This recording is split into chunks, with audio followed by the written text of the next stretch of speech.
तत्सम पाठशाला में आप सभी का स्वागत है। आज हम आपके लिए हिंदी व्याकरण से संबंधित कारक के विषय में परिभाषित रूप और पहचान के नियम लेकर उपस्थित हुए हैं। आज इसके विषय में हम संपूर्ण जानकारी आपको देंगे। चलिए, चैनल यदि आपने सब्सक्राइब नहीं किया है तो सब्सक्राइब अवश्य करें और जहाँ तक हो सके दोस्तों के साथ शेयर अवश्य करें। चलिए, पहले हम लोग समझते हैं कारक है क्या। परिभाषा देख लेते हैं। क्रिया के साथ जिसका साक्षात संबंध स्थापित हो उसे कारक कहते हैं, या संज्ञा या सर्वनाम जो क्रिया के साथ जुड़ते हैं वो जो संबंध स्थापित करने वाले शब्द हैं वो कारक कहलाते हैं। एक लाइन में परिभाषा, क्रिया के साथ जिसका साक्षात संबंध स्थापित हो वह कारक होगा। जैसे राम आम खाता है, तो खाता है क्रिया है, इसके साथ राम का भी संबंध है और आम का भी संबंध है। राम हो गया कर्ता कारक, आम हो गया कर्म कारक। अब इसको कैसे पहचानेंगे, ये हम लोग परिभाषा जब जानेंगे ना तब इसको आप लोग समझ पाएंगे। और ऐसे बहुत कुछ आपके दिमाग में मनोमस्तिष्क में होगा, लेकिन आज इसको पुनः आप पुनरावृत्ति करेंगे। अब देखिए, कारक के 8 भेद हैं। पहला है कर्ता कारक। परिभाषा है, क्रिया करने वाले को कर्ता कारक कहते हैं या काम करने वाले को कर्ता कारक कहते हैं। और इसका परसर्ग यानी इसका विभक्ति चिन्ह क्या है भाई? विभक्ति चिन्ह को परसर्ग कहते हैं, ध्यान रखिएगा। विभक्ति चिन्ह क्या है? तो शून्य और ने। शून्य से मतलब हुआ छिपा रहता है, लुप्त रहता है उसी में। जैसे हम लोग देखें ना, राम आम खाता है, तो राम ने यहाँ है नहीं, यहाँ छिपा हुआ है। काम करने वाला है इसलिए कर्ता कारक है, शून्य है, छिपा हुआ है, लुप्त है। ठीक है, नोट हमने लिखा है, बताया। देखिए कैसे हम इसको पहचानेंगे। यदि आप क्रिया में कौन लगाकर प्रश्न पूछते हैं, कौन लगाकर यदि आप प्रश्न पूछते हैं और उत्तर हाँ में मिलता है और जो उत्तर आपको मिले वही कर्ता कारक होता है। जैसे माता जी खाना बना रही हैं, अब भाई कौन खाना बना रही हैं? तो माता जी, तो यह कर्ता हो गया। पिताजी ने पुस्तक खरीदा, तो कौन पुस्तक खरीदा भाई? तो पिताजी ने। तो यहाँ पर माताजी में परसर्ग लुप्त है, विभक्ति यहाँ है नहीं, विभक्ति छिपी हुई है। और पिताजी ने यहाँ विभक्ति स्पष्ट है। आप इस आधार पर पहचान पाएंगे। दूसरा देखते हैं कर्म कारक। जिस पर क्रिया का फल पड़े उसे कर्म कारक कहते हैं। इसका परसर्ग या विभक्ति चिन्ह शून्य और को, यानी एक लुप्त रहता है और कहीं कहीं स्पष्ट होता है। जैसे राम आम खाता है, अभी हमने आपको बताया था, आम में भी को छिपा हुआ था। पहचानने का तरीका, क्या या किसको क्रिया में लगाकर जब आप प्रश्न पूछते हैं और जो आपको उत्तर मिलता है वही कर्म कारक है। और कर्म के 2 प्रकार हैं, उदाहरण हम आगे बताएंगे। कर्म के 2 प्रकार हैं, पहले जान लीजिए। एक प्राणीवाचक और एक अप्राणीवाचक। प्राणीवाचक जो कर्म होता है वह गौण कर्म होता है ना, और अप्राणीवाचक जो होता है अगौण कर्म होता है। ठीक है, प्रधान और अप्रधान। अब जैसे दादी कहानी सुनाती है, यहां पर कहानी क्या है? अप्राणीवाचक है।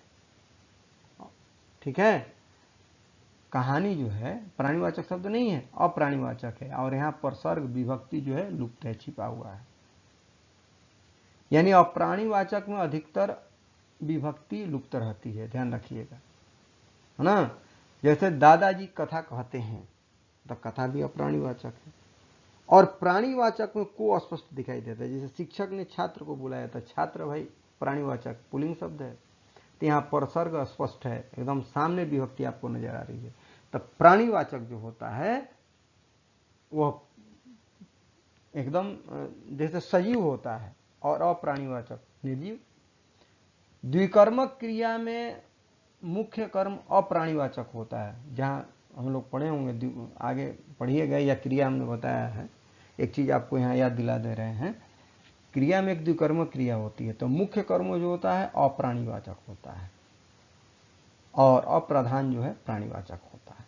ठीक है, ऐसे शिक्षक छात्र को पुस्तक पढ़ाते हैं, तो पुस्तक हो गया आपका मुख्य कर्म और छात्र हो गया अमुख्य कर्म। प्रधान और अप्रधान जिसको कहेंगे आप, तो यहाँ पर पुस्तक हो गया अप्राणीवाचक, छात्र जो हो गया प्राणीवाचक का। ठीक है, अब आगे चलते हैं। तीसरा करण कारक। करण कारक वह साधन जिससे क्रिया संपन्न हो या जिससे साधन का बोध हो, उसे करण कारक कहते हैं। जिससे साधन का बोध हो उसे करण कारक कहते हैं। स्पष्ट एक लाइन में इसका विभक्ति चिन्ह या प्रसर्ग जो है से या के द्वारा। आप इसको पहचानेंगे कैसे भाई? तो देखिए, किसके, किससे, किसके द्वारा, किसके साथ को क्रिया से लगाकर प्रश्न पूछने पर जो भी आपको उत्तर मिलेगा वह करण कारक कहलाता है। जैसे मान लीजिए वह पिता के साथ बाजार गया, तो किसके साथ भाई बाजार गया? तो पिता के साथ बाजार गया। तो पिता के साथ बाजार गया तो ये करण कारक हो गया। मोहन पेंसिल से चित्र बनाता है, किससे चित्र बनाता है? तो पेंसिल से, तो ये करण कारक हो गया पेंसिल से। चौथा देखते हैं संप्रदान कारक। जहां दूसरे के लिए क्रिया हुआ, यानी दूसरे के लिए काम किया जाए, उसे हम संप्रदान कारक कहते हैं। इसका विभक्ति चिन्ह या प्रसर्ग जो होता है को या के लिए होता है। और पहचान का तरीका देखिए, किसको या किसके लिए या किस हेतु को क्रिया में लगाकर प्रश्न जब पूछते हैं तो उत्तर जो मिलता है आपको, या जो भी आपको उत्तर मिले, वही संप्रदान कारक होता है। जैसे शिष्य गुरु के लिए फल लाता है, तो भाई किसके लिए फल लाता है? तो गुरु के लिए, तो यहाँ संप्रदान गुरु के लिए हो गया। शिक्षक सफल छात्रों को पुरस्कार देते हैं, तो किसको देते हैं? तो सफल छात्रों को, ये संप्रदान हो। बहुत सरल है एकदम, अगर सहज तरीके से समझे तो बहुत सरल है। अब देखिए अपादान कारक, जिससे अलगाव सूचित हो, यानी अलग होने का भाव प्रकट हो, उसे हम अपादान कारक कहते हैं। इसका विभक्ति चिन्ह या जिसको प्रसर्ग कहते हैं आप, इसका है से अलगाव, यानी से है लेकिन यहाँ अलगाव सूचित होता है। अगर पहचानने का तरीका हो वाक्य में तो सरल तरीका है ये। किससे या कहां से क्रिया में जो प्रश्न लगाकर आप जो पूछते हैं और जो भी उत्तर मिलता है वही अपादान कारक है। जैसे महिला कुएं से जल लाती है, कहां से लाती है भाई? तो कुएं से, अपादान कारक। वृक्ष से पत्ता गिरता है, कहां से या किससे गिरता है भाई? वृक्ष से, तो ये आपका अपादान हुआ। कुछ क्रियाएं ऐसी हैं जैसे शर्माना, डरना, सीखना, तुलना में भी अपादान कारक का प्रयोग होता है। जैसे वह शिक्षक से शर्माता है, वह कुत्ते से डरता है, वह गुरु से सीखता है, राम से सीता सुंदर है। तो ये इस तरह से प्रयोग में अपादान कारक होता है। अगला देखते हैं संबंध कारक।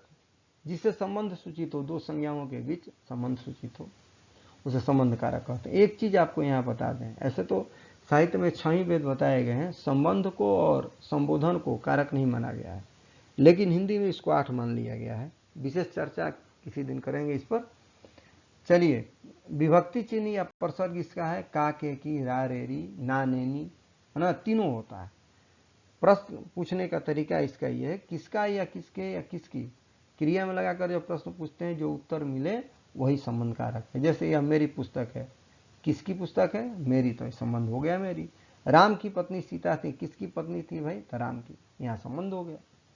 अधिकरण कारक, जिससे स्थान सूचित हो या आधार सूचित हो, स्थान या आधार सूचित हो, वही अधिकरण कारक होता है। इसका विभक्ति चिन्ह या प्रसर्ग जो होता है में या पर होता है। ठीक है, अगर आपको ढूंढना है, पहचानना है वाक्य में, तो किस में, किस पर, कहां, क्रिया में लगाकर यदि प्रश्न पूछते हैं, जो भी उत्तर आता है वो अधिकरण कारक है। सीधे जो हमने आपको यहाँ बता रहा है, सब में नोट हमने लिख दिया है, उस आधार पर पूछेंगे, आपको कोई पहचान में परेशानी नहीं होगी। अब जैसे मान लीजिए वृक्ष पर बंदर हैं, तो भाई बंदर हैं कहाँ हैं? तो वृक्ष पर। किस पर है? वृक्ष पर। गांव में किसान है, कहाँ है भाई? गांव में। तो ये अधिकरण होगा। संबोधन कारक, जिससे संबोधन या पुकारने का भाव प्रकट हो, उसे संबोधन कारक कहते हैं। ये एकदम स्पष्ट है, हे हो और हे प्रभु, अरे बेटा, अहो, अजी, इस तरह से ये संबोधन कारक होता है। चलिए, कारक आपका हुआ। कुछ आपको इसमें उदाहरण आप बता दे रहे हैं।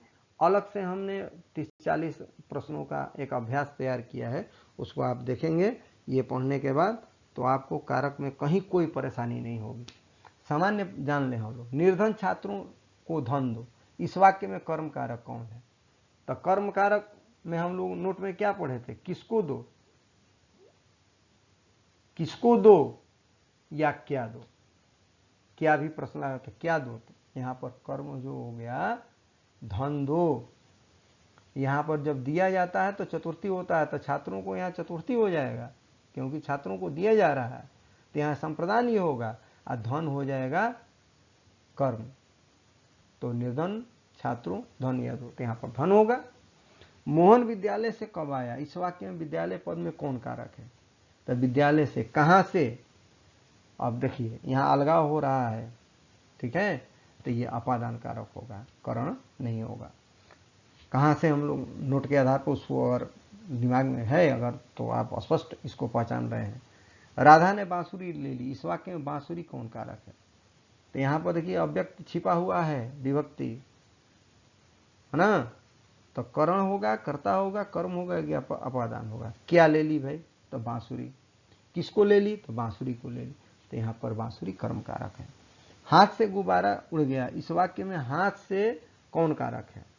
अब कर्म है कि करण है कि अपादान है कि संबंध है, तो ये तो उड़ गया ना, निकल गया भाई, उससे छूट गया, तो इसलिए यहाँ पर अपादान कारक है, हाथ से वो अलग हो रहा है।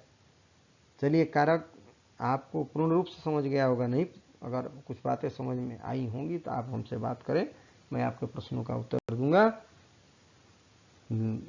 चैनल को देखें, सब्सक्राइब करें और छात्रों को, अपने मित्रों को अवश्य शेयर करें। पुनः मैं नया विषय लेकर उपस्थित होऊंगा, तब तक के लिए थैंक यू, धन्यवाद।